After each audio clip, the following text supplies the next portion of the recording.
ठाणे जिल्हाधिकारी कार्यालयासमोर आदिवासी कातकरींच्या विदारक परिस्थितीच्या पार्श्वभूमीवरती उत्तरदायित्वाची भावना म्हणून श्रमजीवी संघटनेचे अध्यक्ष रामभाऊ वारणा आणि संस्थापक विवेक पंडित यांच्यासह राज्याचे पदाधिकाऱ्यांनी आत्मक्लेशातून आत्मनिर्भर मौन पाळून आंदोलनास सुरुवात केली आहे। देश स्वातंत्र्याच्या शताब्दीच्या उंबरठ्यावरती आहे, तर देशाची आर्थिक राजधानी असलेल्या मुंबईपासून केवळ काही किलोमीटर अंतरावर राहणाऱ्या आदिम कातकऱ्यांच्या श्रमाचा अमानुष बाजार सुरू आहे।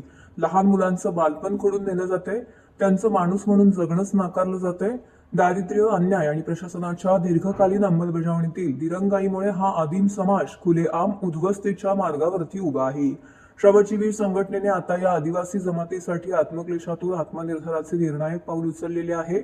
निरक्षरता आणि दारिद्र्यामुळे अल्पवयीन मुलींची खरेदी विक्री, कर्जबाजारीपणामुळे पुन्हा वाढलेली वेठबिगारी, स्थलांतरामुळे अर्ध्यावर राहिलेले शिक्षण आणि बालमृत्यूच्या वाढत्या घटना या सर्व कातकरी समाजाचे जीवन अंधकारात लोटले गेले आहे।